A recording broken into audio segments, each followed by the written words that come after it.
Hello students, welcome to the weekly current affairs session by Geoid. So today we are going to discuss the main news that were in news in the main articles or the main key points that were in news in the previous week. Okay, so let us move to the first article or the most important news. One of the most important news that has come this week is the regarding the SDG rankings. Okay, for the first time, India breaks into top 100 in the global SDG rankings. So here we know that what is SDG? SDG means sustainable development goals, right? And there are 17 goals, and India is targeting or India is aiming to achieve those goals by 2030. Okay, so here the recent rankings are out. The recent rankings are released, and India's rank is 99th out of 167 nations. Okay, that is in the previous year, that is in 2024, India's ranking was to 109, and to this year the rank is 99. That is, it has jumped 10 places. Okay, so that means it is a very good thing. So whenever you see such a news, that is, if you see that any report released, okay, I think very recently we had the gender gap index report released, and again, but there our rank was increased. Okay, our ranking was increased, India's position has gone down. So whenever we get such a news regarding some rankings or whatever it is, so what we have to do is that we have to find the reason, or we have to contemplate on the reason why the ranking has increased or decreased, because it will help you in generating points for the main answers. Okay, so here when we go deep into this article, we find that this report, that is Sustainable Development Report 2025, was released by UN Sustainable Development Solutions Network. So this is another very important fact that we have to remember, because it is a very probable question in the UPSC prelims examination, because the questions of such patterns have repeated many times in the previous year. So in the coming year also there is a high probability of repetition of such kind of questions. Okay, so there are many ways UPSC can ask a question. For example, it can give some 3 or 4 statements, or more than 5 or 6 statements regarding this sustainable development report, and ask which of them are right or which of them are incorrect. Another possibility is giving the report's name and asking which body released this report. Okay, so it is very important to note down this institution or who released the report. Okay, once again, sustainable development report was released by UN Sustainable Development Solutions Network. Okay, and one more thing is that when we discuss about the reasons of the decrease in the ranking of India, the one main reason is that we have 17% of our goals are already on track and will be achieved by 2030. That is one of the main reasons. Okay, so out of 100%, 17% is already on track, and we will achieve it by 2030. And one more thing is that these rankings are always dominated by the European countries like Finland, Sweden, Denmark. All these countries are in the top ranks. This article also mentions the position of India's neighboring countries. For example, Bhutan ranks 74th, Nepal ranks 85th. Then Bangladesh 114, Pakistan 140. Okay, so these are also so they have also given the rankings of our neighboring countries as well. So here the thing is, Pakistan, our neighboring country, is having a ranking of 140. Yeah, okay, we are far better than them. But here see, Bhutan's rank is 74th and Nepal's rank is 85th. So these two countries are very small compared to India, but still they have a better ranking, right? So we also should have the aim to reach to a higher rank. Another important thing is that we must have a clear idea about all the 17 SDG goals, because we can use them in our answers, not only for prelims but also in a mains point of view as well. For example, we can include these SDG goals in the introductions and conclusions. For example, if you have a question regarding poverty, then very easily we can add SDG goal 1, that is no poverty. And if there is another question regarding hunger, then we can add SDG 2, right? We can add it either in the introduction or conclusion based on the requirement. So it will aid giving an additional validation to your answers as well.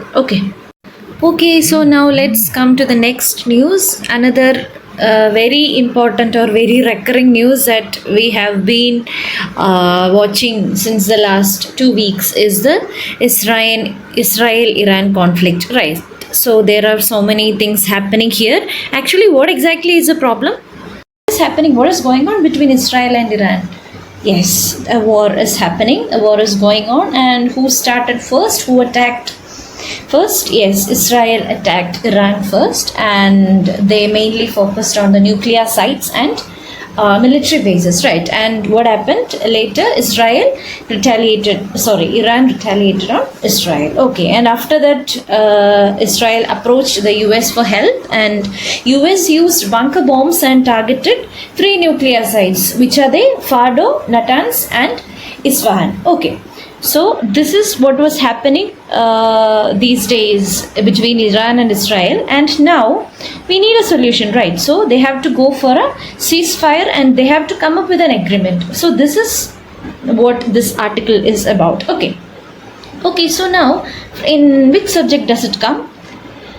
Yes, this subject comes under the GS2, specifically in the IR, and even can we connect it with the economy?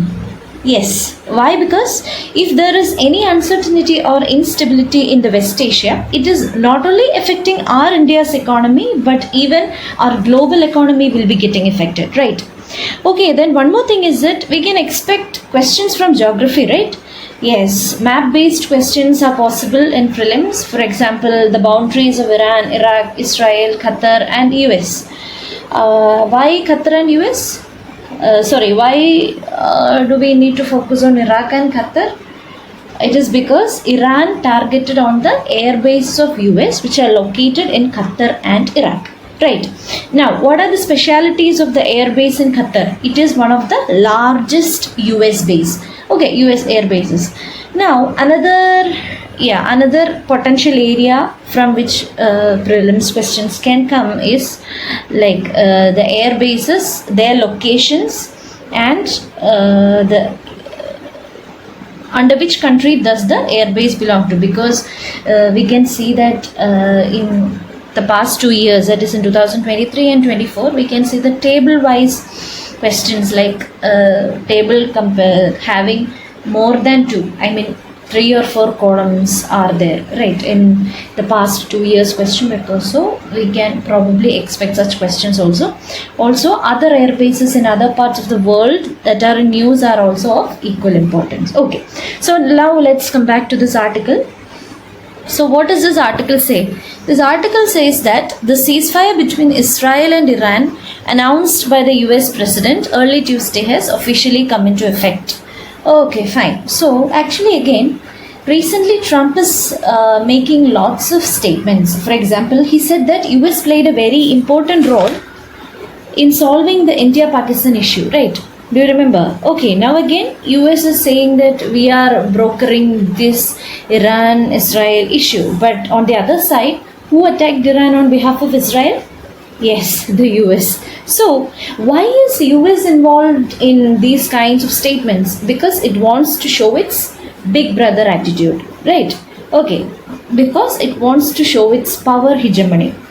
So this article emphasizes on this particular topic, and we will see let us see what is happening in the future. Okay, now let's come to the key points given in this article. Okay, the first one is that Iran fired multiple ballistic missiles into northern Israel. Okay, so whenever missiles, bombs, or some other destructive materials are used, what happens is it will lead to loss of lives, causing casualties and destruction of infrastructure, etc.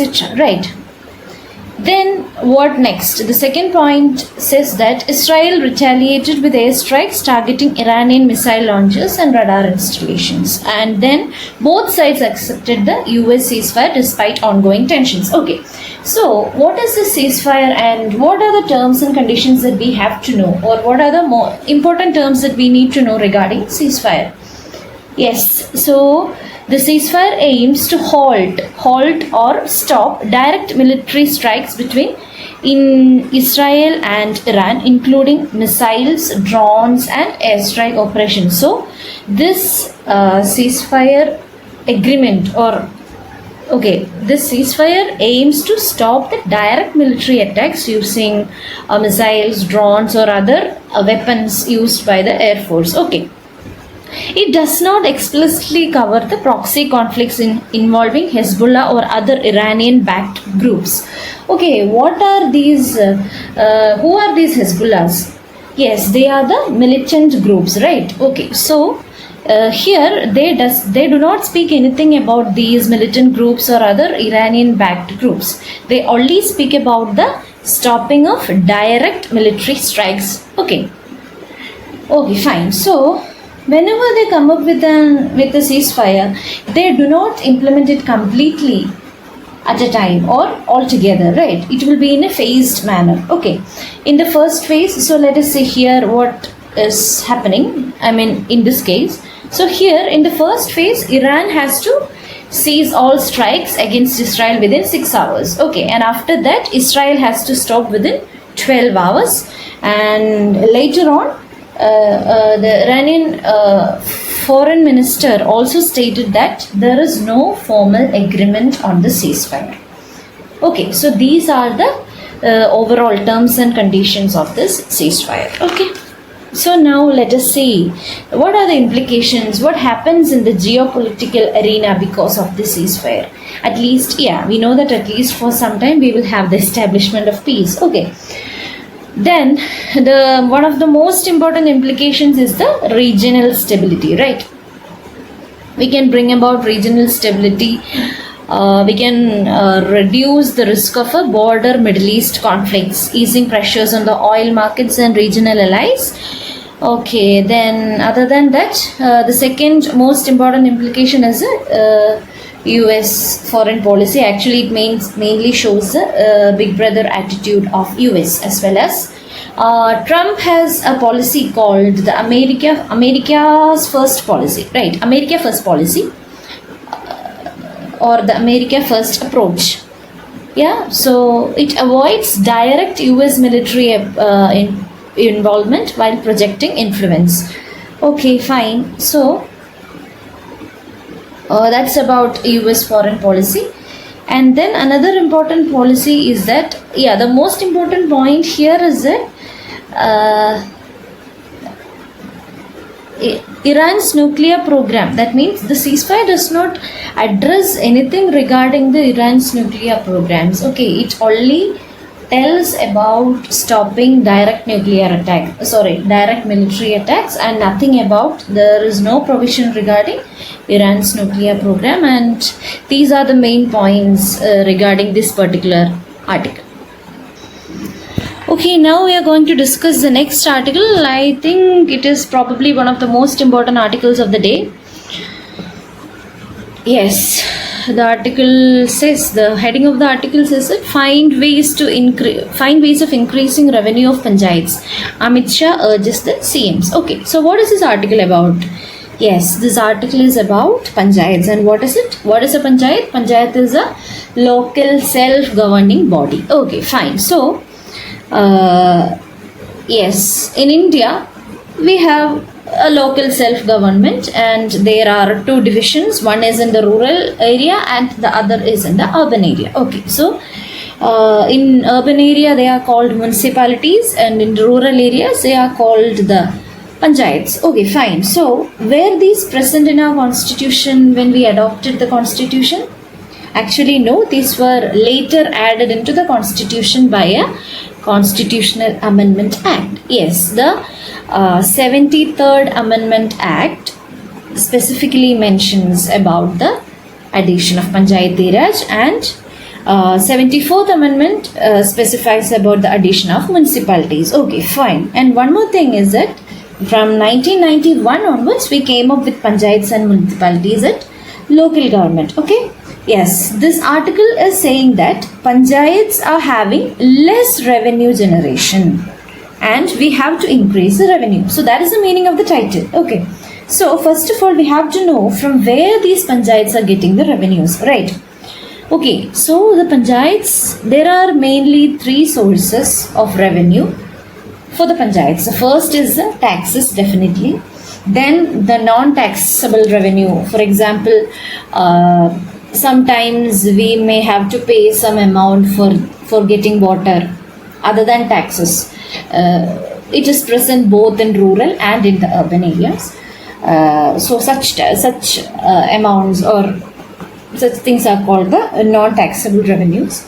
And then we get, the panchayats get grants both from the state and the center, right? The center gives a particular amount of money, the state also. So these are the three main resources of the revenue for panchayats. Okay. So the article says that there is very low revenue generation. So we have to see what steps can we take to improve the revenue generation. Okay, and this is a very probable question for mains, because already UPSC has already asked about the revenue of panchayats and its sources. So since such an article is in news, there is high probability that questions can be asked regarding the improvement of revenue generation. Okay. And this topic is very important in Polity GS2 for both prelims and mains. And one more thing that we should include in this, when we write answers about something like related to revenue of panchayats or the Panchayati Raj system, is the role of Gandhiji in promoting the cottage industry, because we know that he mainly focused on the grassroots democracy. That particular word, grassroots democracy, is a very, very important keyword that we can use in answers related to such questions. Okay, whenever you're writing any answer regarding panchayats, you can use this keyword. Okay, fine. So now let's come back to the article. What is this article all about? Our Union Home Minister, he attended the 25th Central Zonal Council meeting. It was held in Varanasi. And what he do? He urged the chief ministers of Uttarakhand, UP, Chhattisgarh and MP to come up with strategies and regulations to increase the revenue of Gram Panchayats. Okay, so where can we use this context? Yes, whenever we are writing about the revenue or income of panchayats, we can use this context directly because it is a statement given by the Union Home Minister. So whenever any of our important government officials give any statements, that will be very authenticated and you can directly use it in the introduction or conclusion of your mains answers. Okay. And this initiative mainly aims to strengthen India's Panchayat Raj system, but it is nothing but going for empowering the local governance financially. Whenever we are talking about the empowering local governance, we can use this statement directly, right? So why do we need finance or revenue? For empowerment. Only if you are having money, we can do some activities, right? If you are not having any money, what can you do? We can't do anything without a financial backup, right?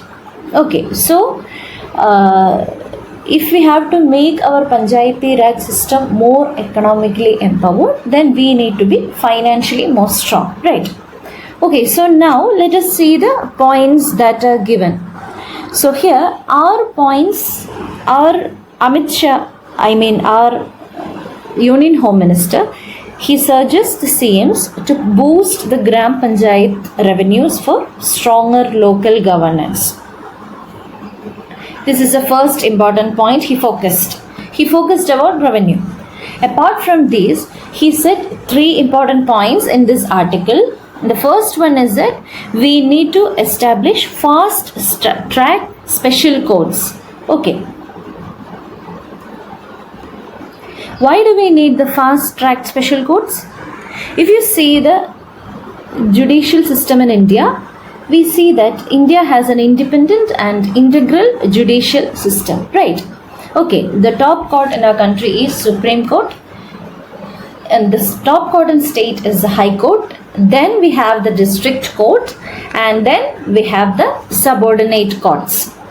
Okay, and these subordinate courts are again divided into two types. One is the civil court, and the second one is the criminal courts. Okay, so this is our judicial system, starting with the Supreme Court at the top level, and then the top court of the state is the High Court. Then we have district court, and we have the subordinate courts, which are again divided into civil and criminal courts. Now, the problem in our judiciary is delaying of justice. Am I right? Because see, delaying of justice, I mean, when we go to the judicial procedures, we know that it takes a lot of time. It may take maybe 5 years, 10 years, more than a decade, 2 decades, etc. Right? So, for this, as a solution for this, we go for, if we want to decrease the time for getting justice, we can go for fast track courts. Okay, so that is the purpose of these fast track courts. They are nothing but these courts have to give the judgment within a very less amount of time. Especially this article speaks about the rape cases, right? So here this article is saying that we have to go for the establishment of fast track special courts for the speedy resolution of rape cases involving women and children. So why do we need fast track courts in rape cases? Because in rapes, what happens is that there is a high chances of pregnancy, right? So if you file a case normally in any court, what if the justice is delayed? What happens? Can we control the growth of or can we delay the growth of a baby inside the womb? No, right? So it will, what happens is that it will affect the right to life, and it will affect the right to take decision regarding the reproduction, right? So in such cases we need a speedy justice. So for that our Home Minister, he said that we have to establish more number of fast track special courts for this purpose. Especially since we know that the number of rape cases are increasing tremendously in our countries.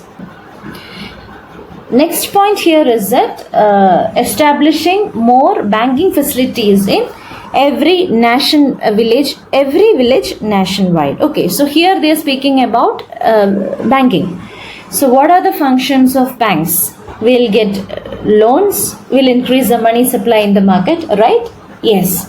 We can encourage in improving the economic activities. So it will also help in the financial empowerment of the rural areas. So this proper system is lacking in the rural areas, and this may impact the economic activity in the rural areas. So that is why he is urging to establish brick and mortar banking facilities in every village. Okay. Another point that he says is the implementation of the emergency response support system for better crisis management. Especially in rural areas, we know that we don't have a proper infrastructure. So it may lead to the increase in the problems of normal people, and it may affect the development of such areas. So as a solution for that problem, we have to go for implementation of the emergency response system. Okay, next, if we think about rural areas and urban areas, so which area is malnutrition more? Which area has more malnutrition? Okay, what do you mean by malnutrition? Malnutrition means not taking proper nutritious diet, right? Okay, so we know that rural areas are having more malnutrition. So for this, the Home Minister told that we have to work properly to eradicate malnutrition. Okay, so how we can ensure that? we know that the government has come up with many schemes such as the midday meal scheme, right? So if the midday meal scheme should be implemented or should be effective in 100% manner or effective, the efficiency of this scheme should increase. The only solution is that the school dropout rates should be zero. That is, we should encourage enrollment of children into schools. Okay.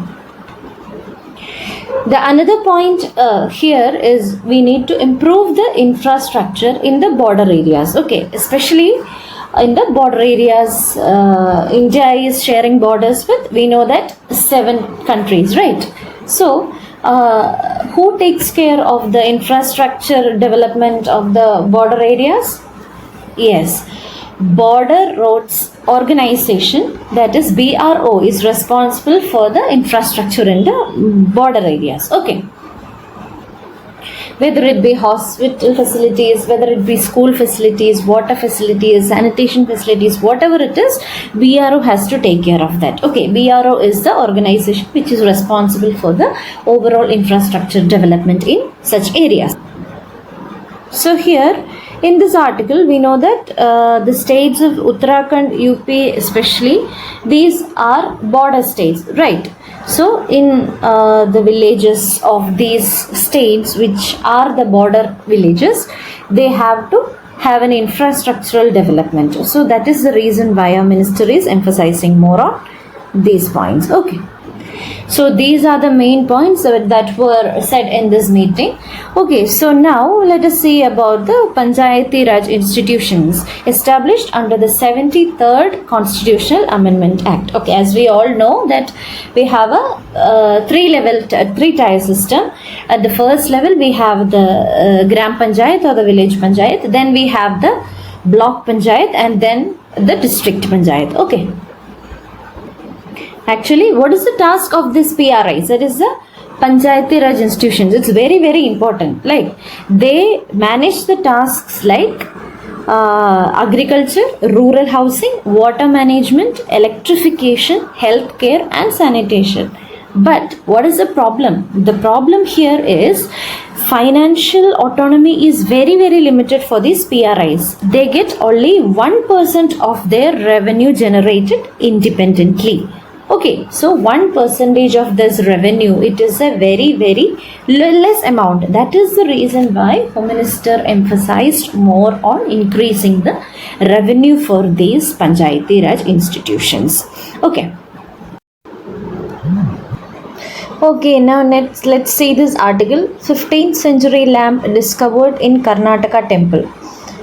So, what is the keyword here?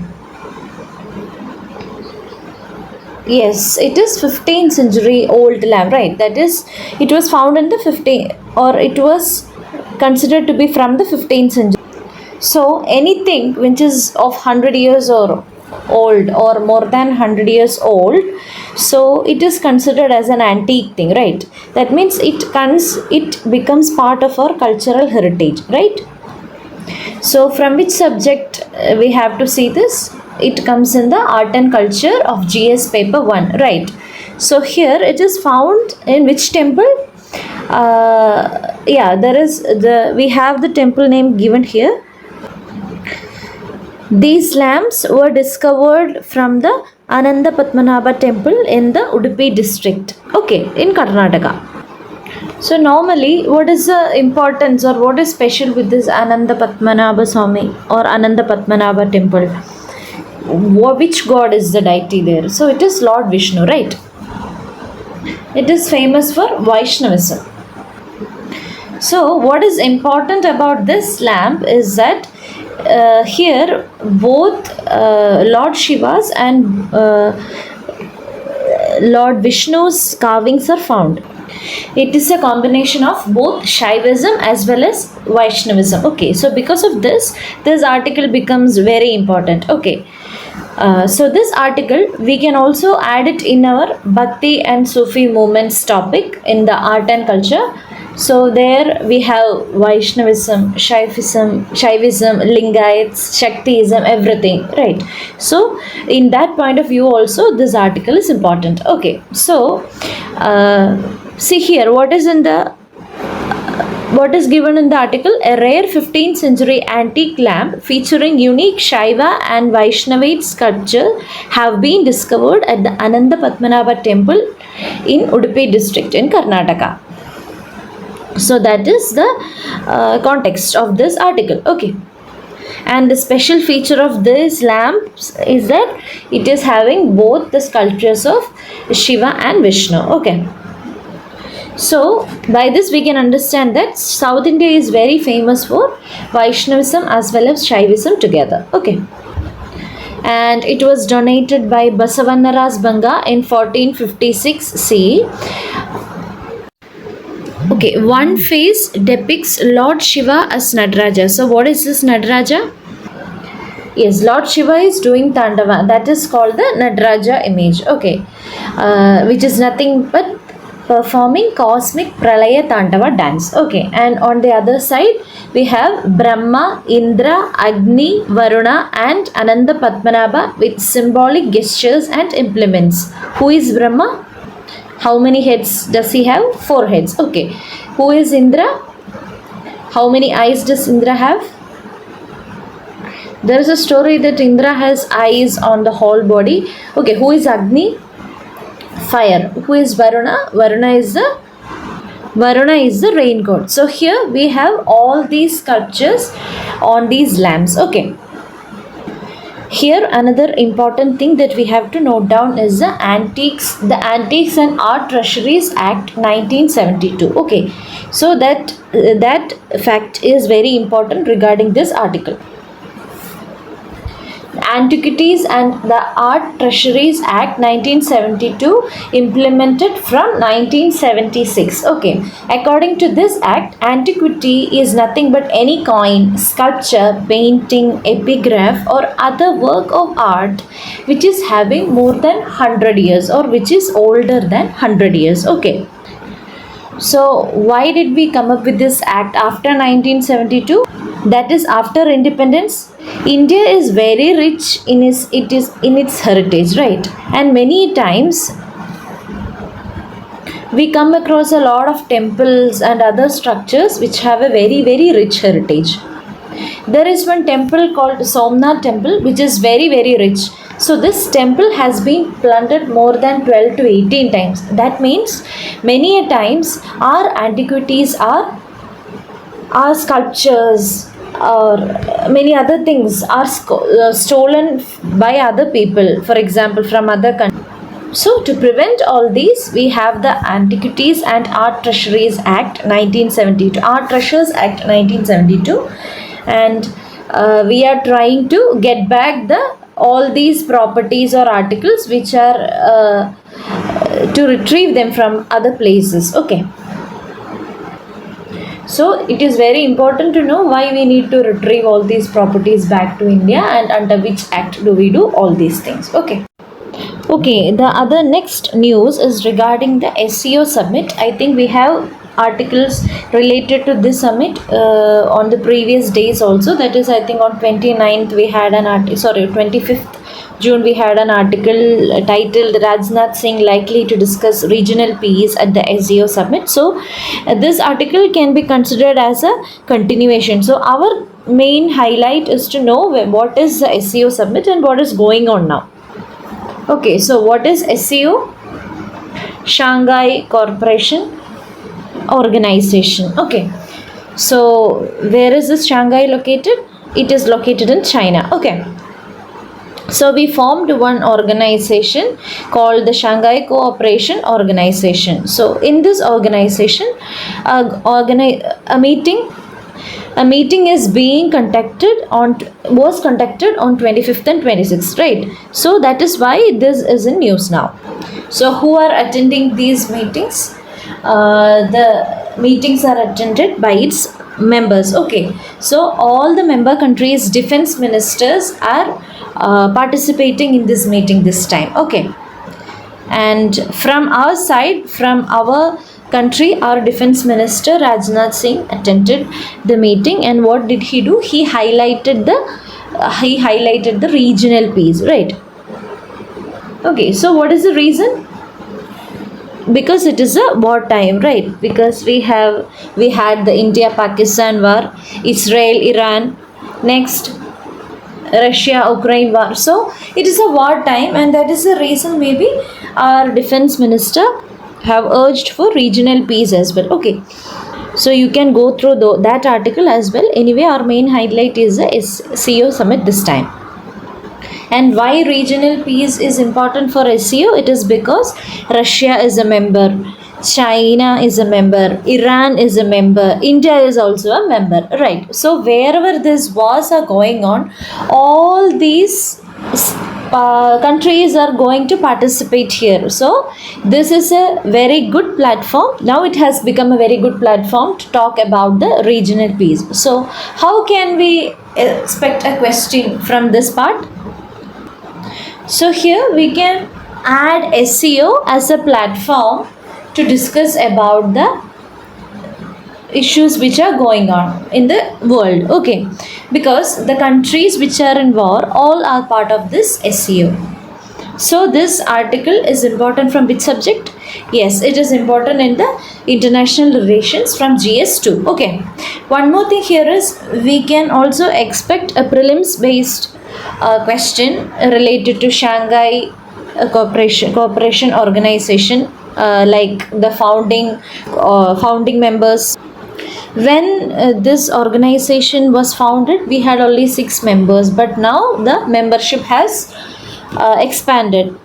Also, Iran has been added recently, that is in 2021. Okay, so we have to see who are the members, who are having the observer status, and many other things regarding SCO and the objectives for which SCO has been formed. Okay, and one more thing is whether the objectives have been on track or whether the objectives are on track. Okay.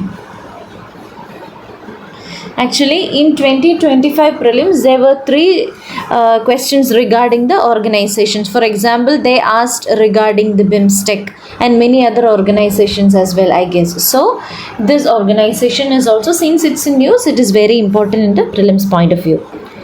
And one more thing, the key issues on which the meeting will have discussions on is the regional and international peace and security, counter-terrorism, and enhanced cooperation among the defense ministries of the Shanghai Cooperation Organization member states. These are the key issues of this this time.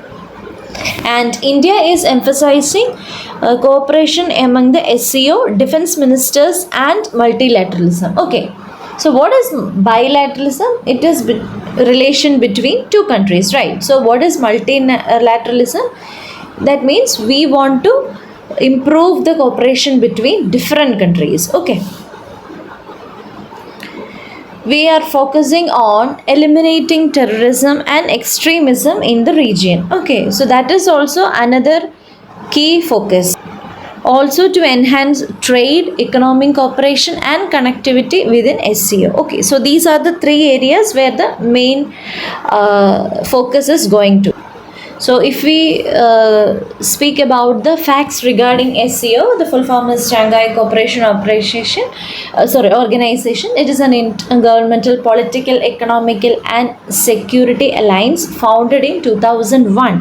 Okay, by the countries Kazakhstan, China, Kyrgyzstan, Russia, Uzbekistan, and Tajikistan.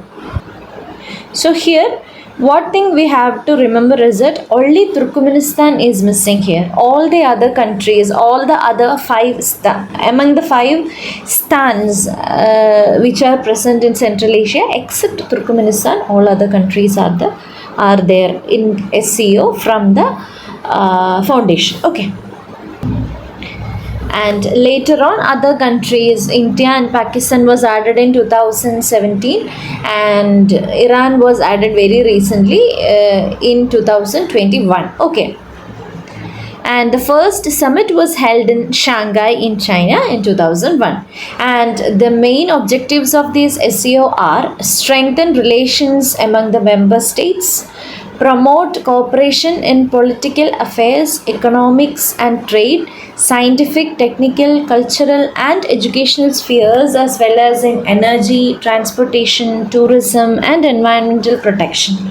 Another thing again, safeguard regional peace, security and stability, then create a democratic, equitable international political and economic order. So these are the main objectives of SCO, which you need to know as a must, because SCO is going to be a very important topic in the coming year.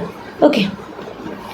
Presently, we have members China, India, Kazakhstan, Kyrgyzstan, Russia, Pakistan, Tajikistan, Iran, and Uzbekistan. So, apart from the six founding members, later on India and Pakistan was added, and recently Iran was added. Okay, so there are three countries which have the observer status, that are Afghanistan, Belarus, and Mongolia. Okay.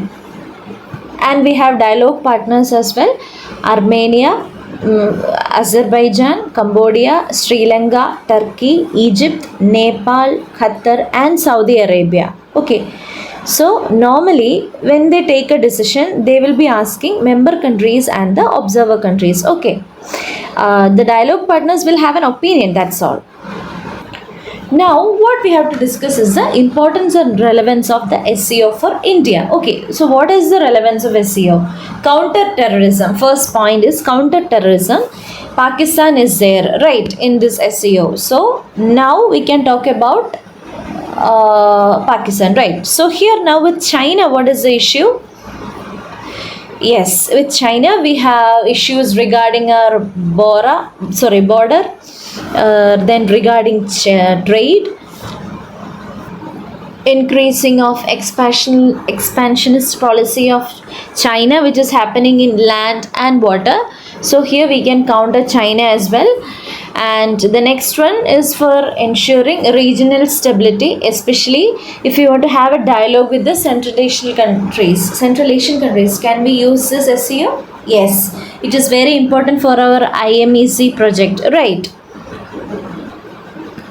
That is, we have to ensure connectivity. Okay, then for economic cooperation as well. That is, SCO will help India to enhance economic cooperation with the member countries, right? So it will help in having greater access to the markets, technology and investment opportunities, right? So another important point is the multilateral diplomacy. India SCO provides India with a platform to engage in multilateral diplomacy and deepen its engagement with the member countries, right? So we have a lot of examples, because very recently our Prime Minister visited Mauritius, our Prime Minister visited Cyprus. So all these are examples of multilateral diplomacy of India, right? Another important point is that for boosting the relations with Central Asia, SCO is a potential platform to advance India's Connect Central Asia policy. Okay. See, all these things are non-facts. There is nothing new, but it is very important to know each and every point of these, because this may help you not only for prelims and as well as mains. Okay. Next news, a very important article or a very important news in UPSC point of view. Indian astronaut heads to ISS, or previously we had another heading, Indian astronaut in space after a 41-year gap. So all these things. So what is the keyword in this news? What is ISS? ISS is the International Space Station. Okay, and here in this, from these news, we will understand that Indian astronaut is going to space after 41 years. So previously, an Indian astronaut has gone to space 41 years before, right? Who was that person? Yes, it was Rakesh Sharma. Okay, so now after 41 years once again, Indian astronaut is going to space. Okay, so here we have to know about what is this mission about. Axiom 4 mission, we have to know what it is, what are the objectives. So in this mission, as part of this mission, Indian astronaut is going to space. Okay, so now the second person, that is the Indian astronaut who is going to space now, is Shubhanshu Shukla. Okay, so now what is this ISS? What is this International Space Station? What can we do there? What is it about? We can do experimentations in space, right? So what kind of experiments can we do there? Science based, microgravity based, because there is no gravity in space. So if we want to do any experiments regarding microgravity, then we can do it in space. And one more thing that we have to note, that recently one person had come back from space, right? Who was that? Yes, Sunita Williams. So that is also an important topic. That is what happens if we get stuck in space. So then there must be a solution for food, right? Because it is an inevitable thing in our life. So there must be some solution for food also. So we can also do some experiments regarding growing of plants in the microgravity conditions. Okay. So here in this mission, they are going to stay there for around 14 to 21 days. So the most important points in this news is, what is this mission about? What are the advantages of this mission? Then which kind of experiments they can do? Okay. Because in 2025 prelims there was a question regarding microgravity. Which of the following missions were used for microgravity experiments? So such a question was there. So what are the experiments that they are going to do is also very important. Okay. So from which subject is this important? Yes, it is important from the science and technology, specifically the space technology, right? Okay, so here the context is that the Indian astronaut is in space after 41 years gap on mission to ISS. It is the start of India's human space program, as Axiom 4 mission is launched from the Kennedy Space Center, US. A 4-member crew will spend 14 days in orbit conducting science, outreach and other commercial activities. So what is India's human space program? Yes, it is Gaganyaan. It is India's human space mission, and we are we are going to we are planning to have this mission on 36. So why are we sending humans to space? Okay, so that is, what are the advantages of going to space? Yes, space tourism. Then if there are any issues with the satellites, for the correction or something like that. Then communication and navigation. It is also related to satellites. Then discovery of new things.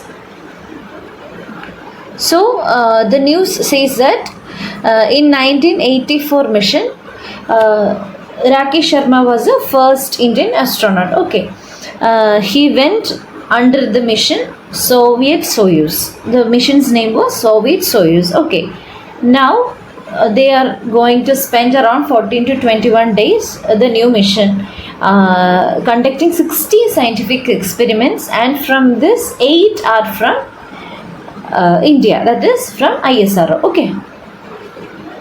And yes, as we told earlier, these experiments focus mainly on the microgravity's effects on muscle generation. So as you all know, whenever growth and development is happening in our body, there is a regeneration happening, right? One cell will divide into 2, 2 will be divided into 4, multiply into 4, 4 will be multiplied into 8, right? So that means here the increasing of number of cells happen. So if you are in microgravity condition, how does the cell regeneration happen? So we are going to study about this in this mission. Okay, then crop seed germination is another experiment. Especially they have chosen 2 pulses, that is fenugreek and the Greek gram. Okay, then microalgae growth, that is another experiment that they are going to conduct there. And even we are going to study about the human interaction with electronic displays. Okay, so in these 14 days, these are the activities that are going to take place there. Okay, now let us see about the impacts. What are the impacts of this mission?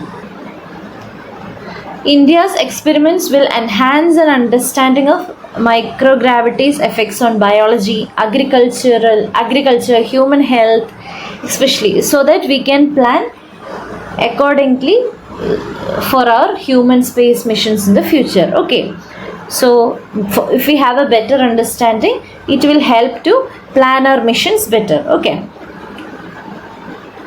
we can understand and we can prepare properly for the upcoming future space missions. Also, studying crop seeds, microalgae, etc. is very important to improve the food production for long duration space flights, right?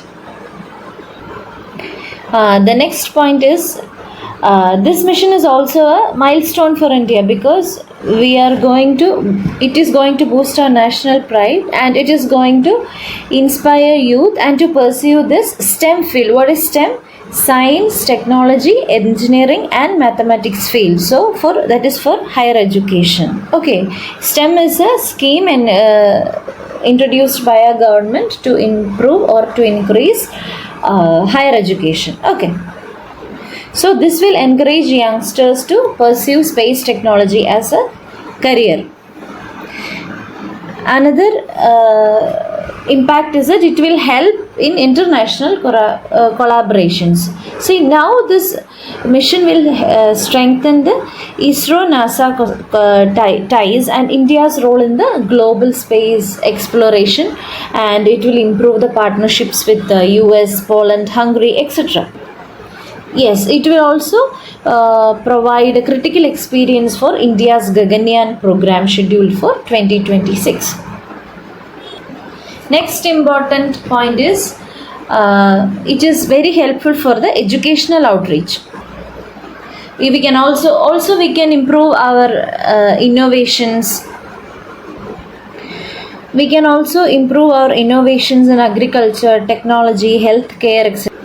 And even we have to test some medicines in space, because if you are testing and making some medicines on Earth, we will be having microorganisms everywhere, right? So because of this, if you want to test any drug or medicine in the absence of microorganisms, then going to microgravity, that is going to space and conducting these experiments are also an opportunity. The next impact is, because of these kind of missions, India will join the elite group of US, Russia and China, who have already gone before, who have successfully. So if this mission is successful, India will also be joining in the elite group, right? Also, this mission is also very much helpful in constructing our own space station, that is Bharatiya Antariksh station by 2035 and reach moon by 2040. So to achieve these targets, this kind of missions are very, very helpful. Okay, so that's all about this particular news. Okay, so the next important article is this GST Council set to discuss having fewer items in 12% slab. GST Council to discuss reducing items. Okay, so here, what is GST? GST means goods and service tax, right? In economy, from GS paper 3, GS3, we have a chapter called taxation. Very important chapter. So in taxes, we have mainly two types of taxes, that is direct tax and the indirect tax. Okay. So what is direct tax? If you set up a company and through that company you are getting profit, then for that, we will be paying an amount to the government, right? That is called direct tax. That is, the government is imposing tax on you directly on your income, or on your farm or on your company, like that. Okay, indirect tax is not based on your income, but you have to pay the tax for sure. That is called indirect tax. So income tax is an example of direct tax. Okay, if you are If you are earning high amount, then your tax will change according to that. If you are earning a low income, then your income tax will be different. So this is a kind of direct tax. Corporate tax is also direct tax. If you have any industry, if you have manufacturing industry or factory or something, then you have to pay tax from your profit. That is called corporate tax. And indirect tax is nothing but, it is also called a regressive tax, and direct tax is called the progressive tax. Okay, that means if you are earning more, you have to pay more tax. Regressive tax is nothing but whatever the income you have, whether you are earning 1 rupee or 10 rupee or 10 lakh or 10 crore or whatever it is, the amount of tax that you have to pay is the same. There is no change on the tax. Okay, so because of the indirect tax, who will be getting affected more? Yes, the poor people will be. So GST is an example of an indirect tax, and in this GST we have different slabs: 0%, 5%, 12%, 18%, etc. Okay, so this particular article is talking about the 12% slab. So every year we will be having meetings of this GST council. Okay, in that council, especially we are going to have this meeting in the next month, that is in July. Okay, so in that council meet, they are going to talk about this 12% slab. Okay, so they are going to either add the it either in the 18% slab or in the 5% slab. That is, they are going to remove this 12% slab. Okay, so now is it good or bad? Yeah, both. It is good because if these goods or services, if they are added in the 5% slab, it is good for the people. If they are getting added to the 18% slab, then it is bad. Okay, so now what are the impact of these moves? We are going to remove an entire slab of GST, so the consumption increase or decrease based on that, the prices may increase or decrease based on that. And what about the government income? GST is an important source of government income, right? So if they are getting included in the 18%, the government income will increase, right? So if they are added in the 5% slab, the government income will decrease. So they have to maintain a stable income. So they have decided to add 50% to the 5% slab and 50% to the 18% slab. So here what you have to see is a GST. What is GST? That is very important. Do you remember when we came up with this GST? Yes, it is in 2017. And advantages and disadvantages of GST are also equally important. Okay, it is a very, very important topic in economy. Every year for sure you will having a mains question regarding GST. Okay. The other important points that are given in this article is that the tax treatment of service intermediaries, currently at 18%, may be revised to provide sector relief. Okay. So currently the service sector is coming under which sector? Tertiary sector, right? So now the service sector is provided with the 18% slab. So here the government wants to improve the service sector, that is the 18% slab. They want to improve it from the 18% slab. They have to make some changes. Okay, so it may decrease in the service cost also as a result. And the changes in the tax rates may reflect evolving consumer habits and rising incomes. Okay. One more thing is that the shifting items from 12% to 5% slab could affect manufacturers' input tax credits. One more important thing that I forgot to tell you is that GST actually it came as a replacement for multiple indirect taxes like VAT, that is value added tax, excise duty and service tax. Okay, and why we came up with this system of GST, that is we want to make a unified tax system, that is one nation one tax. Okay, that is the main objective behind the introduction of GST in 2017. Okay, and what is the impact of reducing items in the 12% slab? First impact is, if you are placing it from 12% to 5%, then we can get goods under cheaper rate. For example, processed food, packaged water, etc. Will become cheaper. Okay, that is, it will benefit the lower and middle income consumers and reduce their cost of living. Okay. Now, if we are shifting the items to 18%, for example, certain electronics or services, they become costlier. Okay, so there will be an increase in the tax burden on the family, and there will be an increase in the cost of living. So that will also increase in the level of inflation. Okay, that is another impact. Now, what is the impact on the business? The greatest implication is that the tax slabs will get simplified, right? We will have only a few slabs. It will reduce the classification disputes and compliance cost. It will be benefiting the small and medium enterprises, that is the MSMEs. Okay, now the impact on the working capital is, they will be also facing some issues. Why? Because earlier whatever goods they have purchased, they have already sold on 12%. Now what they have stock in their warehouses, if then they will have to face loss, right? Because those there will be an instability regarding those commodities that are in their warehouses that are not already sold. Okay,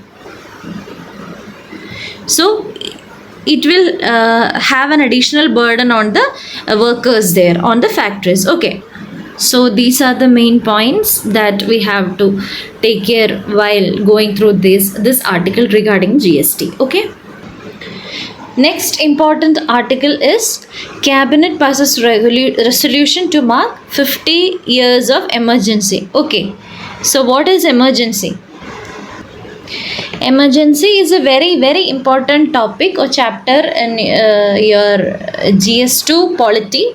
Okay, so here what you have to see is, what are the articles related to emergency that is in the constitution. Okay, so normally we have three types of emergencies. First one is the national emergency, second one is the state emergency or the president's rule, and the third one is the financial emergency. Okay, national, state and financial emergency.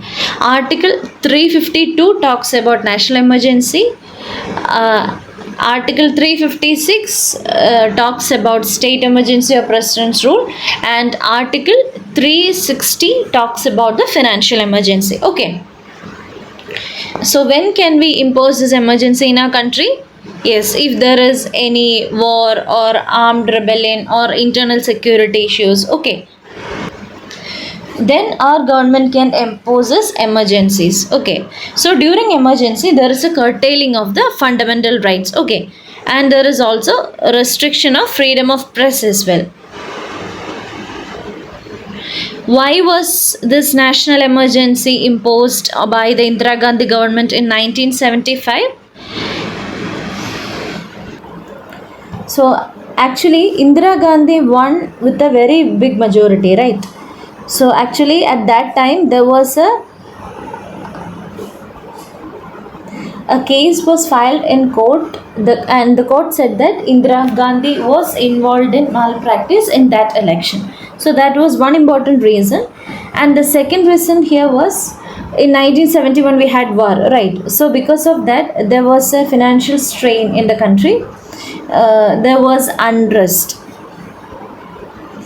and also Jayaprakash Narayan, he did some movements against, right? So there a lot of students unions etc started protesting against the Indira Gandhi government. Okay, so everywhere in the country there was instability, so that is why she announced emergency. Okay, now 2025 marks the 50th year of this emergency. Okay, So very important thing here is we have to know what is the impact of having an emergency in the country. Okay, please go back to your materials, Lakshmikant, or whatever material you are referring, and be clear with what are the provisions regarding emergency, what are the impacts of emergency, and all the related matters. Okay, so here on June 25th, 1975, exactly 50 years ago, emergency was imposed in India, marking a 21-month period widely considered one of the darkest chapters in the country's democratic history. Okay, so during this time, the civil liberties were suspended, press freedom was curtailed, there was mass arrest of opposition leaders, the elections were cancelled. All these things happened in that 21-month period. Okay, so what happened in the backdrop of emergency was Indira Gandhi won a landslide victory over in 1971. But what happened? There was an India-Pak war in 1971, droughts, and 1973 there was an oil crisis also. So because of this, unrest started in our country. Again, there was rising corruption, misgovernance, and the state excesses. So the public was also dissatisfied with the government. So everywhere people started making unions and protesting against the government. Okay, so because of all these things, there was a lack of stability in the country. So at that time, the government was facing problems in maintaining the law and order in the country. So they announced a national emergency. Okay, and at that time the president was Fakhruddin Ali Ahmed. He has signed the emergency proclamation. Okay, so this is also very important. Who will sign the proclamation, who is giving the advice, all these things are very important in a prelims point of view. Okay, the condition of life under emergency in India was, for the next 21 months, the country saw the systematic dismantling of democracy. Around 1 lakh individuals, including political opponents and journalists, were arrested and imprisoned without trial. Then, pre-publication screening was enforced from June 26. That means they have to, if they have to publish any news in the newspapers or through the media, they have to undergo screening. Okay, and the press council was shuttered. Okay. So that means they were not permitted to write anything or say anything against the government. Next one, the Supreme Court's ADM Jabalpur judgment sanctioned even suspension of the right to life. Okay, normally in the national emergency they shouldn't suspend right to life, but in this particular emergency what happened is that Article 21 was also being curtailed. Okay. So these were all the impacts of the national emergency that took place during that time. Okay, that is in 1975. Please go back to your Lakshmikant and get the details and be thorough with them. Okay. So the next important article this week is this: Stealth frigate INS Tamil to be commissioned on July 1st. Okay, so under which paper does this come? It comes under science and technology, right? And which chapter? It comes under the defense. Okay, so India's Navy's latest stealth multi-role frigate INS Tamil is set to be commissioned on 1st July at Russia. Okay, this vessel is the 8th in the series of the Krivak class stealth frigates procured from Russia over the last 2 decades. Okay, so this is very important that we are getting it from Russia. So if you are writing anything, any answer regarding the India-Russia defense relations, then this point can be included. Okay, so please don't forget that. One more important point is that 26% of the components in INS Tamil are indigenous. That means they are made in India. Okay, it mainly reflects India's push for self-reliance. Okay. Then it is also part of the 2016 Indo-Russian deal with 2 ships built in Russia and 2 in India. Okay.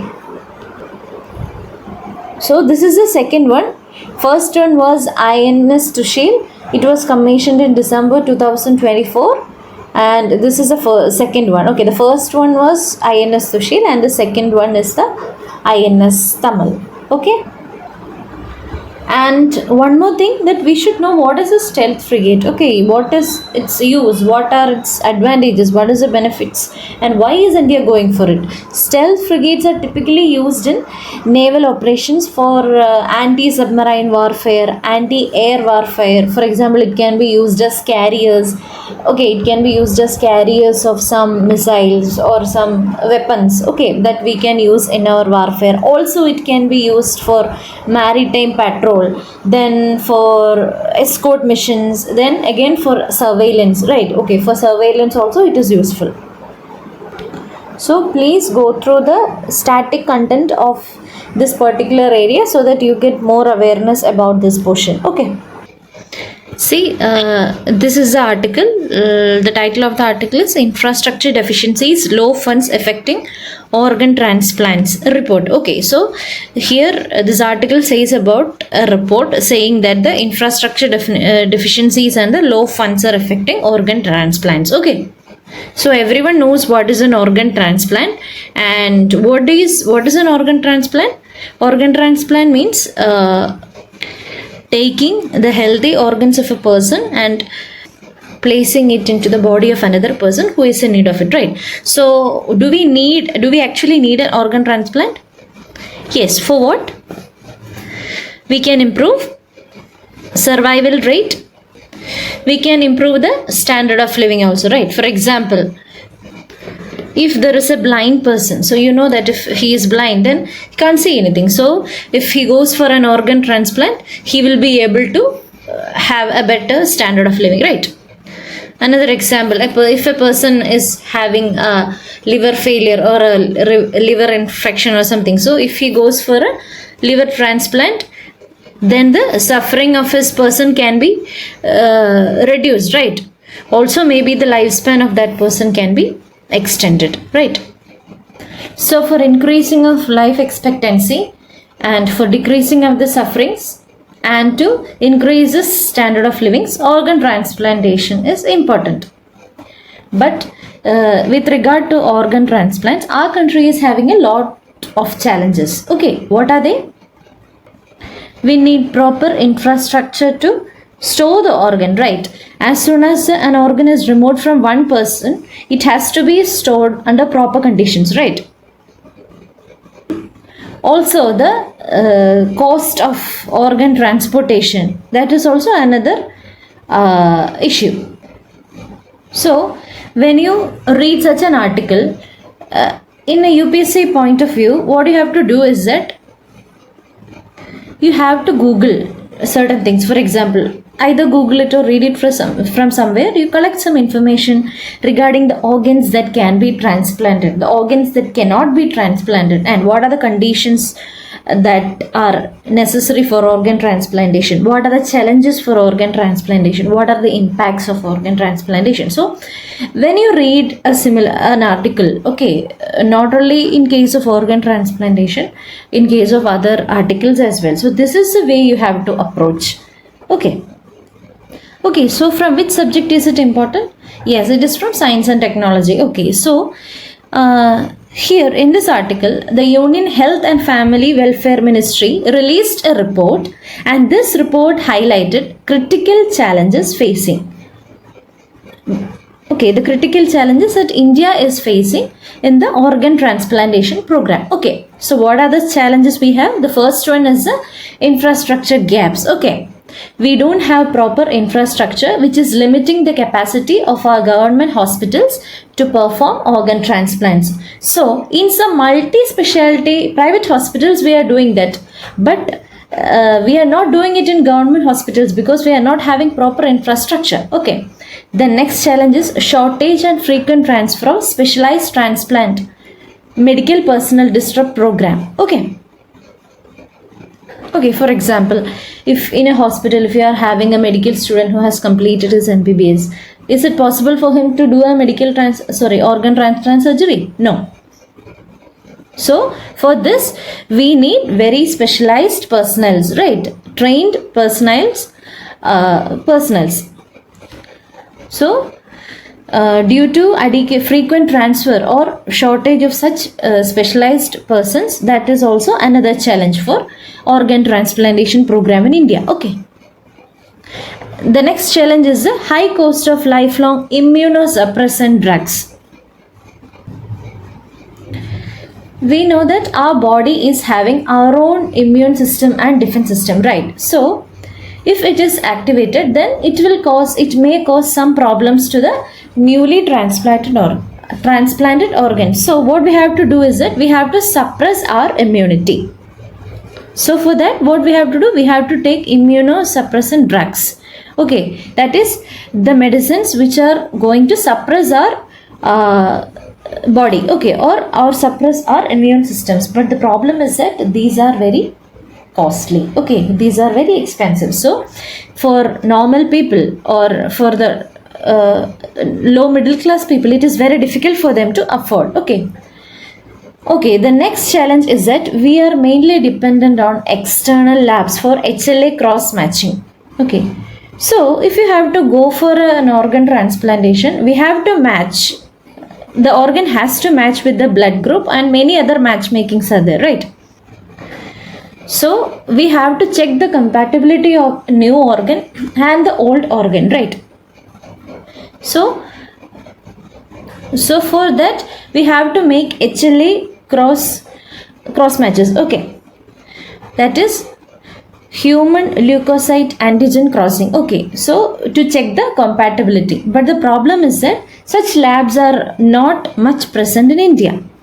So we must depend on the foreign labs. That is the condition here. Okay, which may result in the procedural delays. Okay, and the next one is the clinical shortage of ICU beds. Especially if you have to remove organs, from which kind of people do we remove the organs? You might have seen in movies that if a person is brain dead, then the doctor is telling that this is the right time to remove the organ from there, right? So in our country, there is a shortage of ICU beds. What happens? Then we won't get proper maintenance of the potential brain dead organ donors. That is what is happening due to the shortage of ICU bed. Okay. Then another challenge is that in India there is a mythological myth. That is, there is a wrong belief that if a person is buried, or if a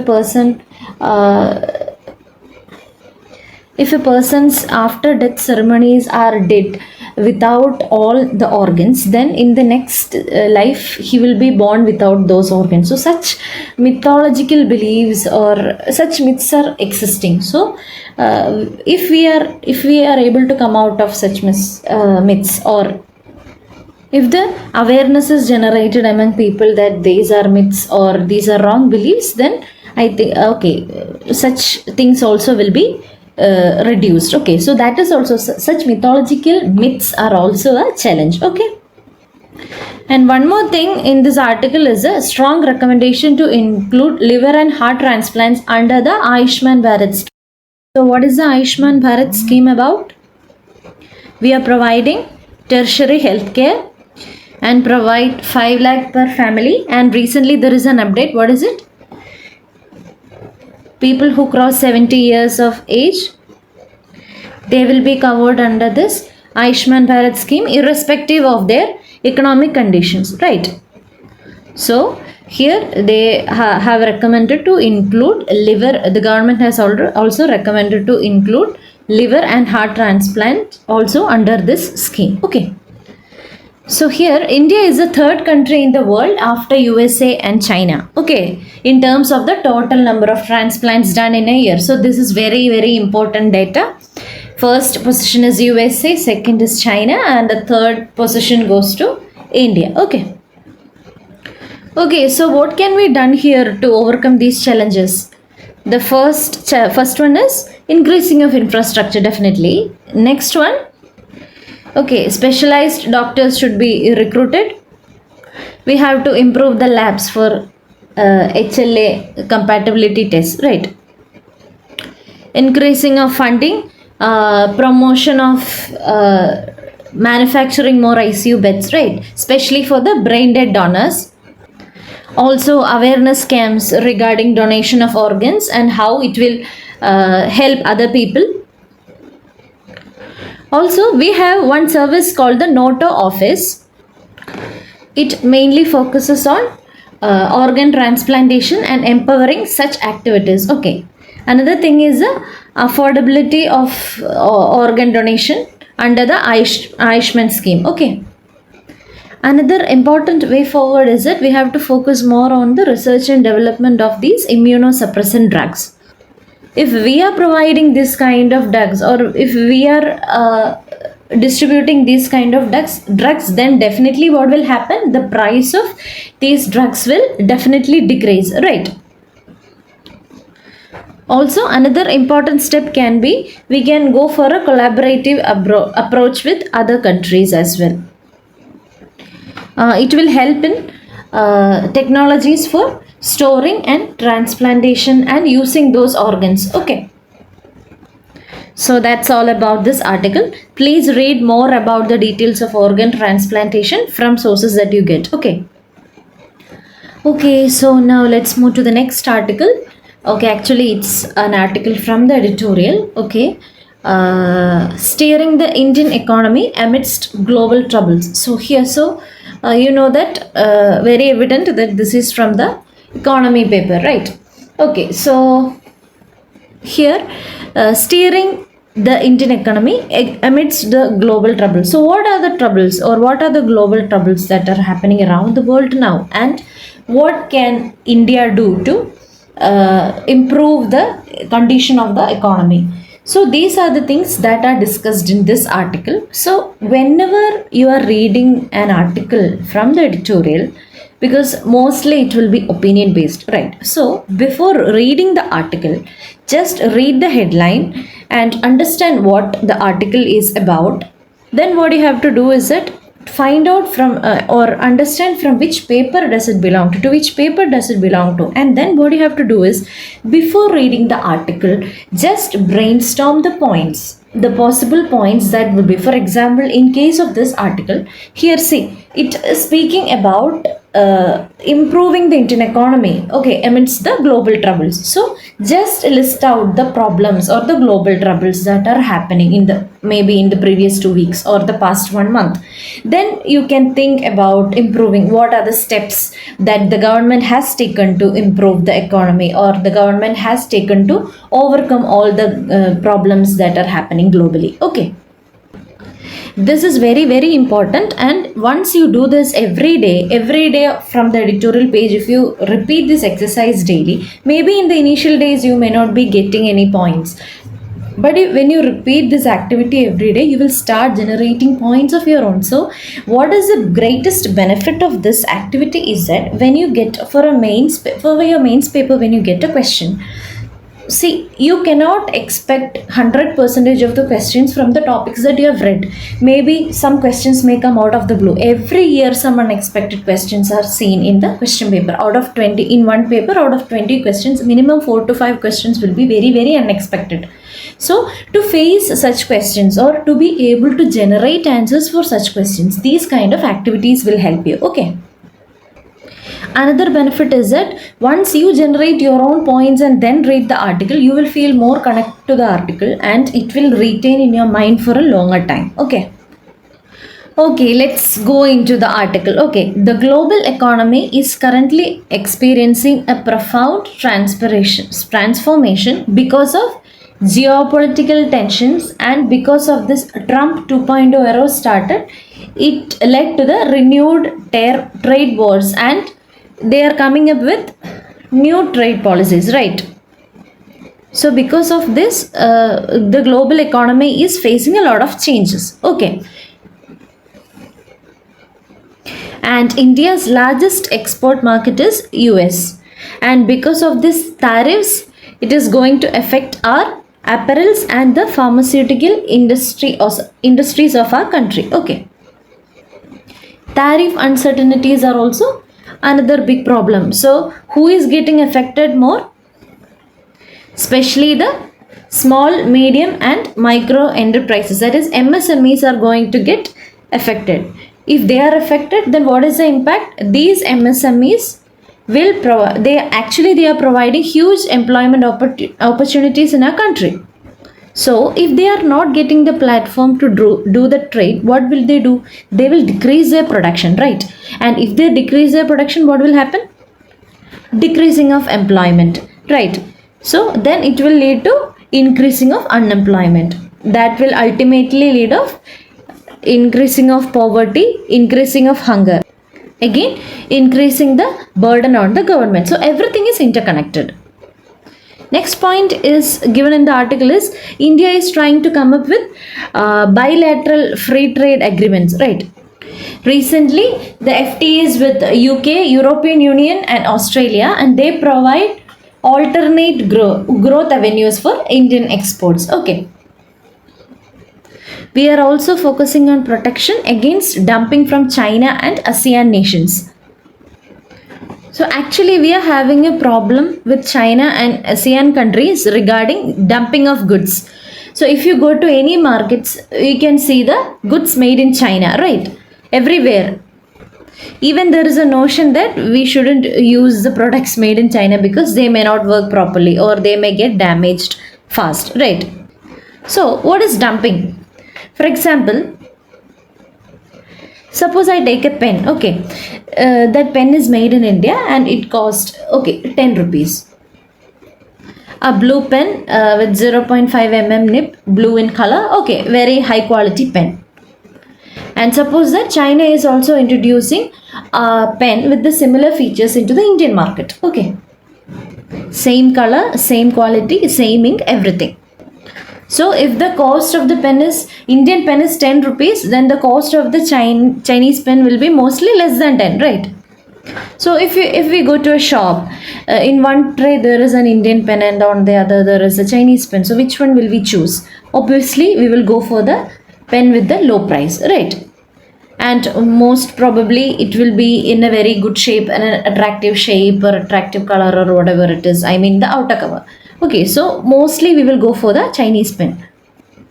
So what happens? It will have a negative impact on the Indian products, right? So this is called dumping. That is, if we get the same product with the same quality at a lower price, okay, that is called dumping. So this product will be manufactured in some other country. So why do other countries do that? They want to capture our market, okay.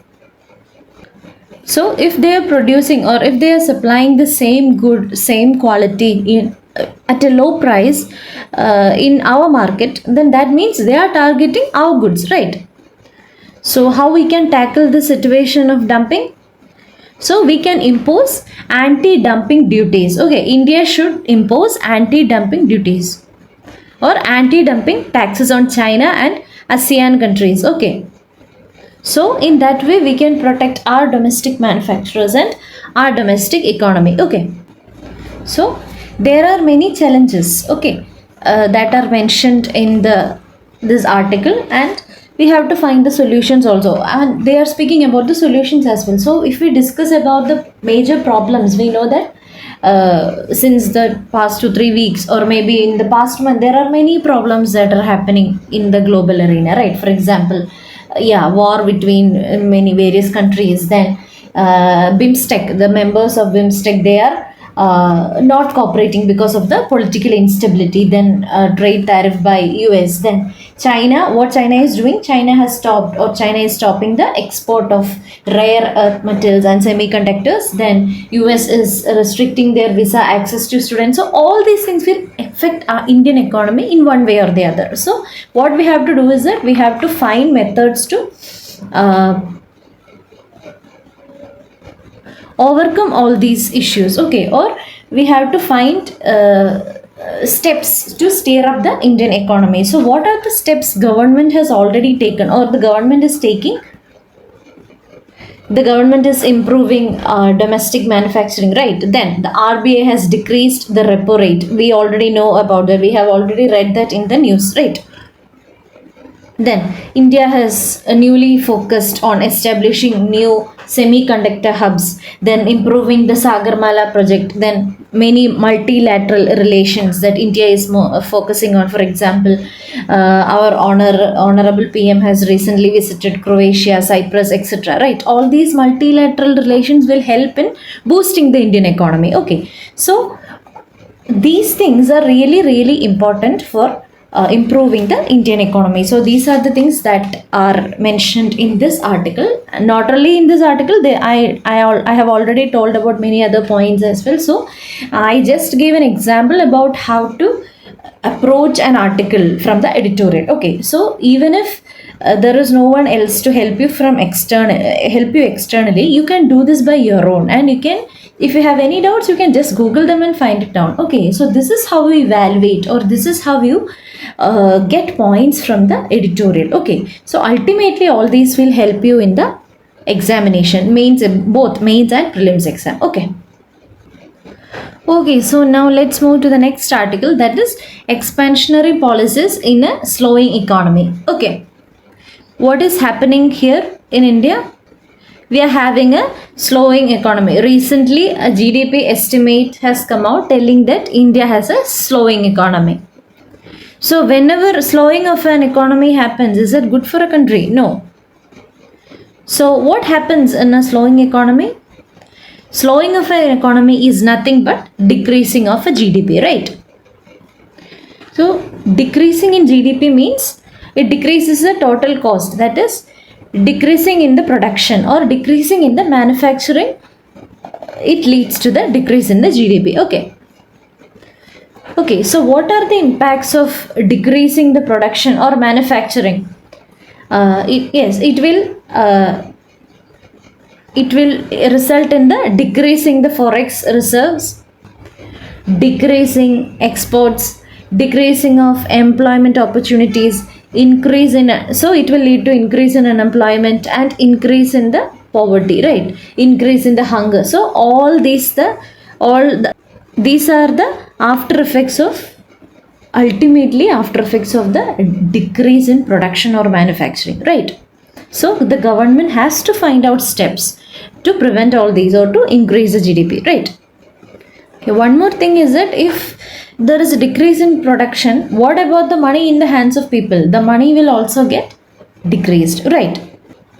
So what will government do now? Government will increase the money, right? That is the only solution. Okay.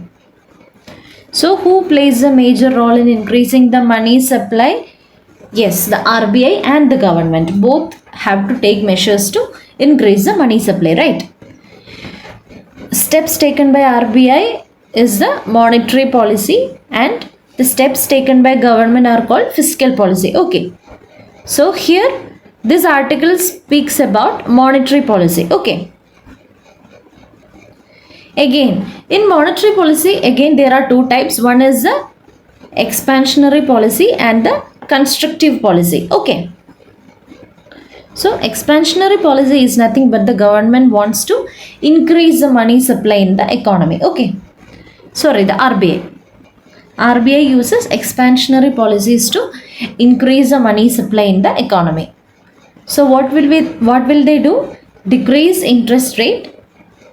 Okay, in the same way, if the government wants to decrease the money supply, what will they do? They will increase the interest rate, right? This is done by the RBI. So yes, connecting to this article, you can connect this article with another article that has come in the news previously, that is RBI has decreased the repo rate. Okay, so this article is very important in an economy point of view, especially the expansionary policies, then other policies other policies taken by the RBI and the government. Okay, so now let's go to the next article, that is Beach Utsav held across three states stresses role of indigenous seeds in agricultural sustainability. Okay, so what do you mean by beach? Beach means seed, right? Utsav means it's just a festival. Okay, so what is this article speaking about? Okay, so this article says that we are promoting indigenous seeds. Indigenous seeds means the locally available seeds for what? To promote agricultural sustainability. Okay.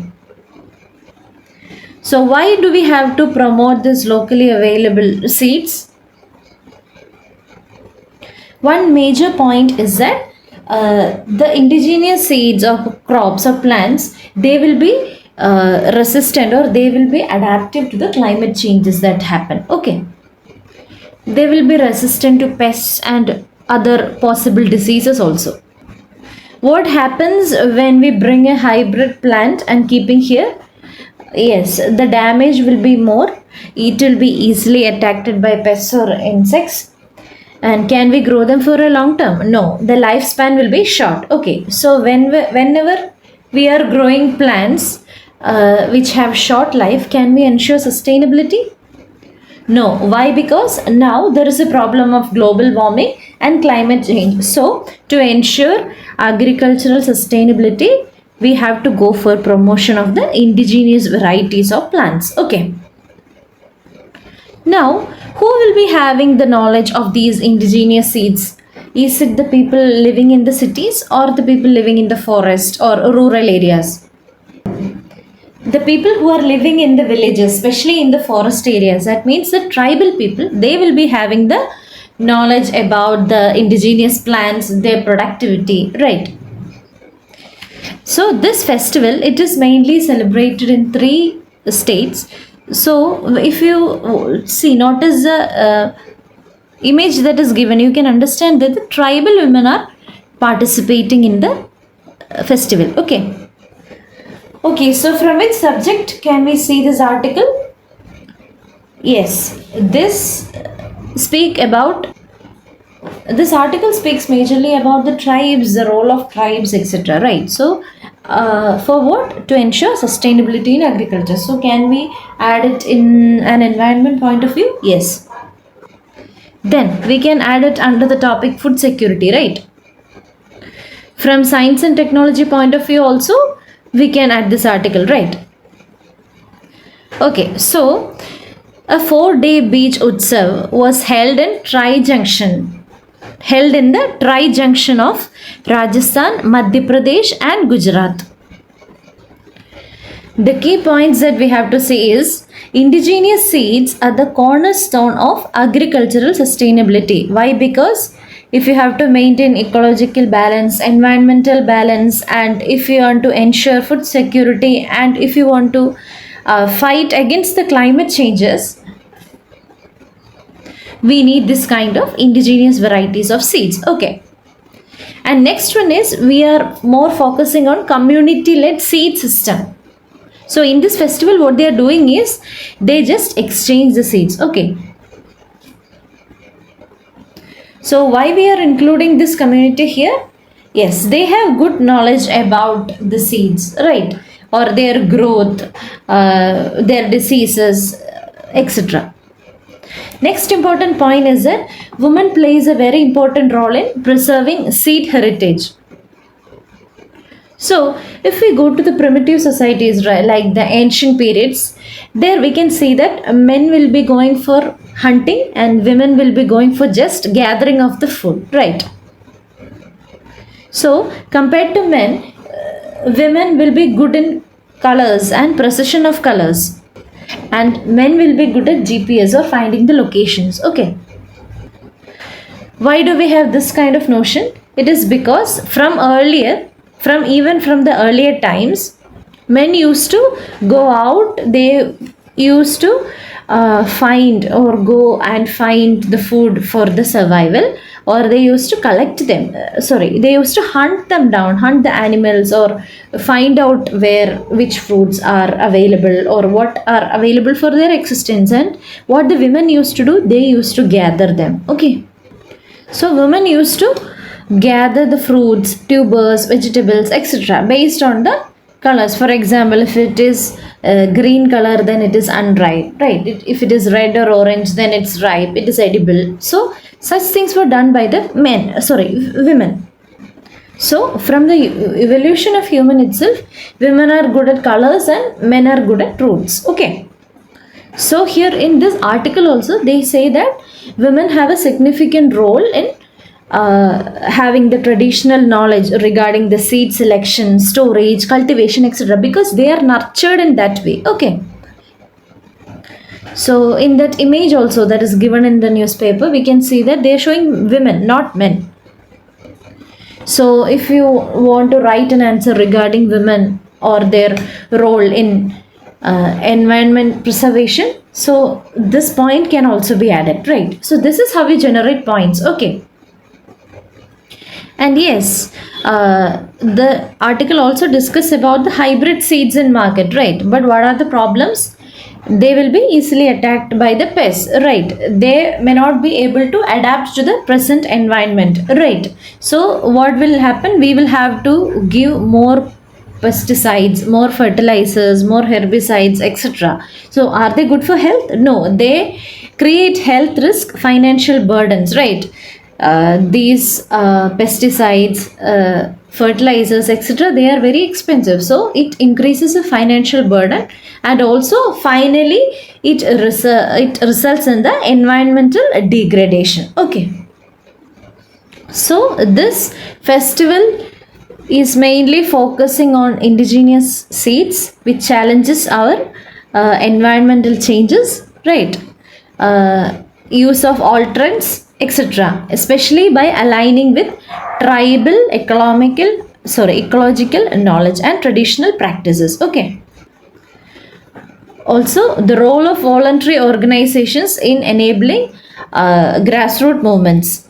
For example, the involvement of Vagdara and other local groups, they illustrate how the civil society can support community-led initiatives. Okay, so in the mains we have a topic called NGOs. So in that topic we can add this. Okay. So Vagdara is an NGO, or is it? It's a local group focusing on preserving of biodiversity. Okay. So whenever you are writing a case study regarding environmental degradation or role of local groups or NGOs, then you can use this particular article. Okay. And the organization Vagdara. Okay. Okay, now let's discuss some facts regarding this Bij Utsav. It is also called the Seed Festival. It is held in the last week of June, and around 90 seed festivals are taking place around the country. Okay, thousands of tribal people from nearly 1,000 villages will be participating in this particular Bij Utsav. Okay. And what they will do during this festival? They will learn the techniques for preserving indigenous seeds for different crop seasons. And then another point, as I already said, they share and exchange seeds with each other. Then they encourage the participants to spread the knowledge and seeds to others in their communities. Okay. Then one more thing that they do is the awareness of taking pledges to protect and use indigenous seeds regularly. Okay, so these are the main highlights of this particular article. It's very important you can add it under a lot of topics in the UPSC mains examination. Okay, so now let's move to the next article, that is issue birth certificate before discharge of baby. RGI tells states. So what is RGI? RGI is the Registrar General of India. Okay. What is this article talking about? The issuance of birth certificates. Okay, so what is the procedure for issuing a birth certificate? Okay, in the recent 5 to 10 years, there has a change. Okay, it is not as earlier. Now the process has changed. So what happens is that as soon as a child is born in a hospital, they give a document and you have to fill the document, and what you have to do is that you have to update it in the e-Seva portal, and then after some days you will get the certificate, birth certificate. That is the procedure now. Okay, So when are the hospital authorities giving this document? At the time of the discharge. Okay. So what happens if the people, they are not aware, or if they don't have enough knowledge or enough educated about updating the details in the online portal? Then what will happen? Then will the registration happen properly? No. So what happens if the registration is not done properly?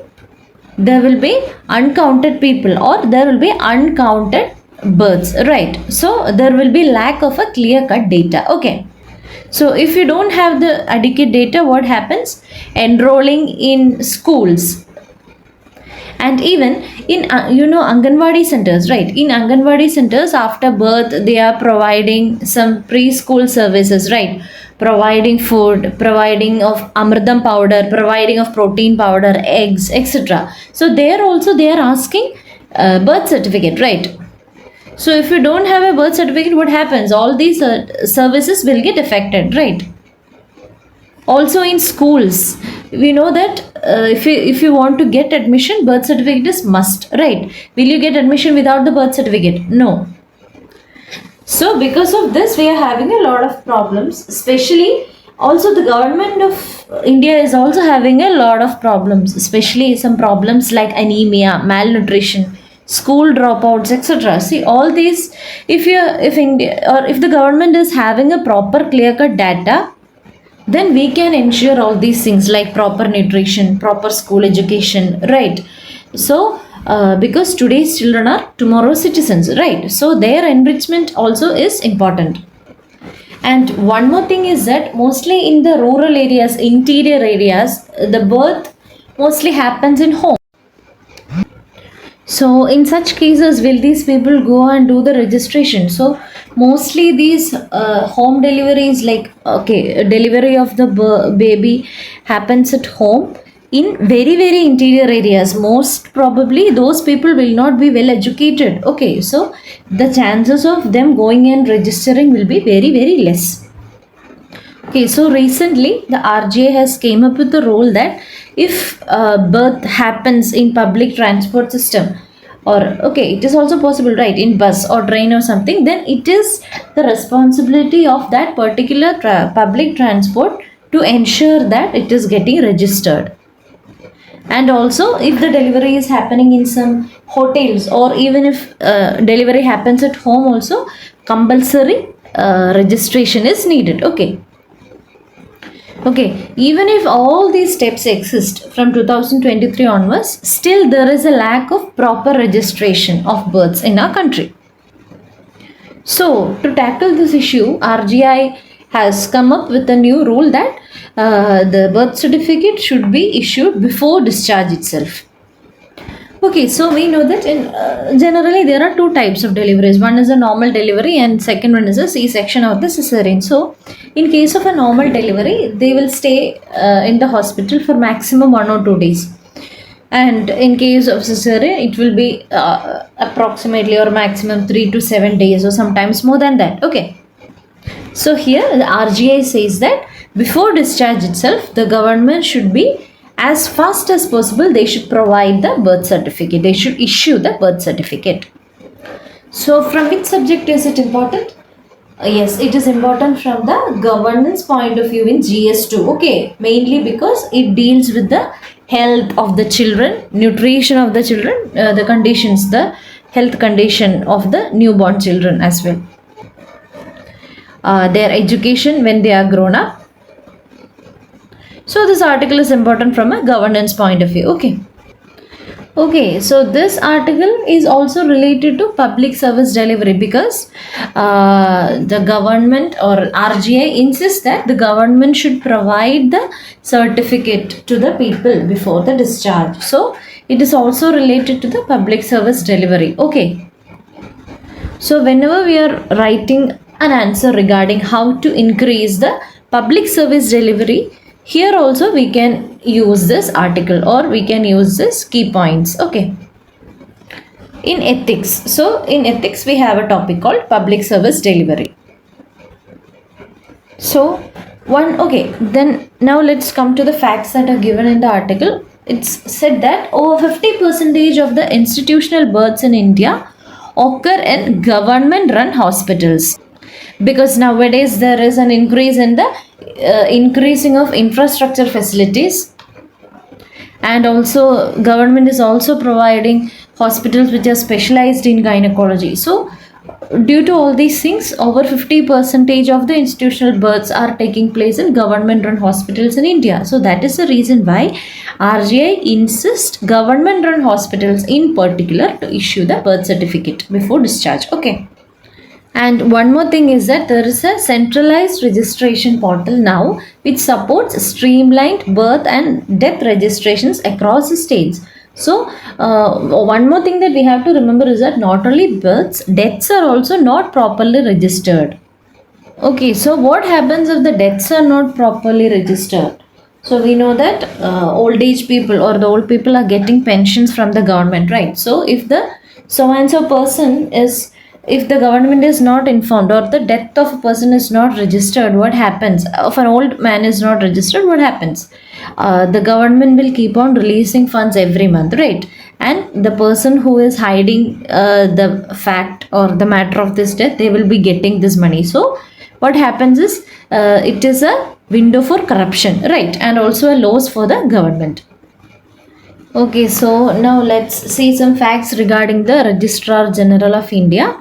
In 1949, the government established a permanent organization under the Ministry of Home Affairs, headed by Registrar General and ex officio Census Commissioner of India. That was the earlier name, and now it is modified into Registrar General of India. Okay. And this position's role is mainly to ensure a systematic collection of statistics related to India's population size, growth, and distribution. Okay, and also the Registrar General is also responsible for implementing the Registration of Births and Deaths Act, which came into effect from 1969.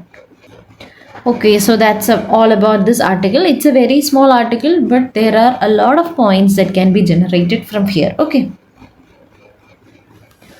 Okay, so let's go to the next topic. That is an article regarding the Asiatic wild dog, which is found in the Assam's Kasiranga. You know that Kasiranga is a national park, right? Okay, so whenever you get an article regarding any species, plant species or animal species, wildlife, anything in news, there is very high chance that you get a question in the prelims. Even this year, 2025 prelims, we had a question regarding a spider species. Okay. So please don't ignore these kind of news. So at least go through them once. Otherwise, at the end of the year, it will be, of course, you get notes of species in news, flora and fauna in news. You will get a long PDF. But what happens? It will be difficult to remember all the names in one go. So if you have already read those news earlier, then what is the advantage? Is it you will, there are high chances of retaining them in your memory. Okay. So for in an environment point of view, especially in the prelims, you have to keep a regular touch with the current affairs, because all the all the static content that you learn or you acquire, it will be mostly helpful for the mains. But to achieve marks, to gain marks in the prelims, it is mandatory to go through the current affairs of this specific topic, especially for environment, science and technology. These two topics. Okay. Okay, so now let's see some facts about this Asiatic wild dog. It's also called dhole, Dhole. Okay, that is a spelling. So it is a wild canid found in the forests of the Central, South, and Southeast Asia. Its other names are Indian wild dog, whistling dog, red wolf, red dog, mountain wolf. So there are many names for this particular animal. Okay. Okay, their main locations are, as I told previously, throughout Eastern and Southeastern Asia, and also they can be seen in the northern parts of Siberia, south of some Malaysian islands, and also west of the Indian Peninsula. Okay. Also in India, they are found mainly in the eastern and western Ghats. Okay, so the main habitats are dense jungles, the steppes, mountains, scrub forests, and the pine forest. Okay, so these are the main points regarding this particular species. Please keep in mind the varieties of names, because sometimes UPSC may ask questions using other names. Okay, so if we don't understand that they are asking about this particular species, then we may not be able to answer. And one more important thing is that since it is found in Kasiranga National Park also becomes important. Okay, so please go through the facts regarding Kasiranga National Park, its location, the importance of this particular national park, which are the species that are found there, both the flora and fauna. And you might be knowing that it is already declared as a World Heritage Site by UNESCO in 1985. So all these things you have to keep in mind. Also the rivers that are flowing through this particular national park, etc. So all these points will be very, very important in a prelims, not only in prelims, mains point of view also. So the next article that is important in this week's current affairs is this one: Assam, Mizoram draft rules to curb illegal immigration. Okay, so it is speaking about the illegal immigration in the northeastern states, that is Assam, Mizoram, etc. So under which subject does this topic come? Yes, it comes under, okay, it comes under the governance in GS2 and also the internal security, right? So both, it is important in GS2 and GS3 as well, both. Okay. Okay, so here the article says that the northeastern Indian states of Assam and Mizoram have introduced stringent measures to prevent illegal immigration and unauthorized cross-border movements. Okay, so let us see how they are doing this. Assam restricts Aadhaar issuance authority to district commissioners. Okay, so why they are doing this? They are doing this to prevent the illegal Bangladeshi immigrants from obtaining the IDs. Okay. Okay, so the next point is some other Assam districts have Aadhaar card holders exceeding their projected population, signaling infiltration by migrants. So here what they are telling is that in certain places they have the number of Aadhaar card holders is exceeding their projected population. So what they are doing, they are filtering the migrants, okay, and sending them back. Okay, so the first step is Aadhaar issuance restrictions. So let us look into it in a detail. From June 27, 2025, Aadhaar cards for adults will be issued only by district commissioners with rigorous verification to prevent undocumented immigrants from obtaining them. Okay, so this is the first step. Second step is birth and death registration. Okay. Again, in the previous article, one of the previous articles, we have just discussed about the birth and death registration, right? So here also, they are telling that strict norms for issuing birth and death certificates are issued to ensure only legitimate residents, to ensure that only the legitimate residents receive these documents. Okay, then the other measure is the pushback policy. Okay, pushback policy is nothing but if we find a person here is illegal or is not actually belonging to India, then that person will be sent back to the country. Okay, forcefully. Please note down this word. It can be used as a keyword in many answers. Okay, for examples also. The next point is they are focusing on enhancing surveillance, coordination with central agencies like the BSF, and additional force deployment to curb infiltration. That means they are focusing on border security. Okay. And another step is that the state is also approving arms or giving the arms license for the people, indigenous people or the local people there. For what? To empower them. Okay. So that the common people can be perceived from the threats of immigrant majority districts. Okay. Okay, so these were the steps taken in Assam. Okay, now let us discuss about the steps taken in Mizoram. What they are doing in Mizoram? Okay, so in case of Myanmar, sorry, in Mizoram, what happens is that there is a movement of people from to and from Myanmar, right? Because there is a free movement agreement. Okay, so here the first step is the ID confiscation. That is, if people are staying more than a particular period of time, what they do is that the officials go and collect their ID card, so they will not be able to stay there for a longer time. Okay, so ID confiscation is the first point. Next one is that they are using this biometric data collection. It is started in 2025 this year for what? To track the Myanmar entrance, particularly in the border areas. Okay. And also they are focusing on security coordination, like with they are working with Assam Rifles and the Ministry of Home Affairs to monitor the border crossing with calls for checkposts at the entry exit routes. Okay. Okay, another important point here, what we have to discuss is the why this illegal immigration is happening in the northeastern part of India. Because it is a very possible question in the UPSC mains. There are many reasons, because see, this particular small area is sharing border with a lot of countries, right?